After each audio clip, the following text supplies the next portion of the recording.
Masigabong palakpakan ang sumalubong sa pagbisita ni na Governor Ramon V. Gico III at Vice Governor Mark Ronald Lambino at iba pang opisyal sa Alomino City Gymnasium. Kanilang pakay, mamahagi ng tulong pinansyal sa libo-libong mga barangay officials ng unang distrito ng probinsya. Ang programang ito ay bahagi ng patuloy na pagsuporta ng administrasyon ni Governor Gico sa mga opisyal ng barangay na nagsisilbing unang hanay ng serbisyo sa kani-kanilang komunidad.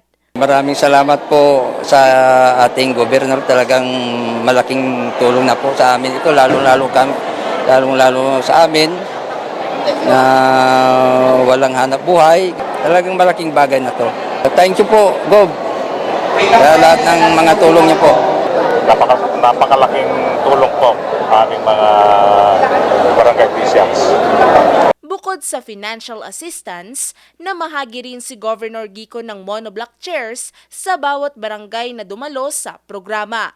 Ayon sa gobernador, layunin nitong matulungan ang mga barangay sa kanilang mga pagpupulong at iba pang aktibidad na nangangailangan ng maayos na upuan para sa kanilang mga residente. Sa kanyang talumpati, pinasalamatan ni Governor Gico ang mga barangay officials sa kanilang dedikasyon sa paglilingkod sa kanilang mga nasasakupan. Yung aking iniikot ko ngayon, kasama ng Team Agila, yung konsulta plus konsulta. Ang dami na pong testimonya na na-hospital sila, tapos walang nabayaran. No? Hindi man perfecto ang ating proseso dahil nagsisimula pa lamang po. Pero ang mga congressman, naglalagay po ng mahigit sa ating mga hospital, sa government hospital, sa provincial hospital, ganoon din po sa private hospital. Pero po lang sila yung pinapapang natin. Ang abono, nagpapapang ng mahigit na pinagamit po natin. Kung hindi ma-charge sa PhilHealth, doon po natin yung sinacharge para sa mga kababayan natin mahihirap. Nagpaabot din ng suporta si Vice Governor Mark Ronald Lambino sa nasabing programa.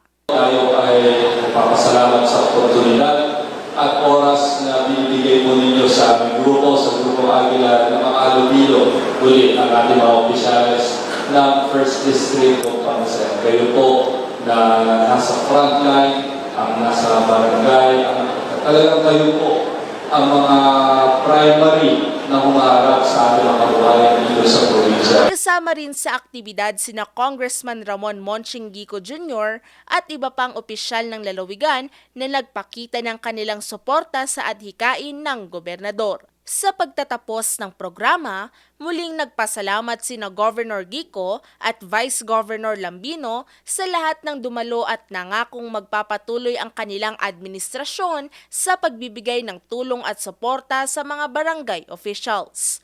Valerie Dismaya, RNG News.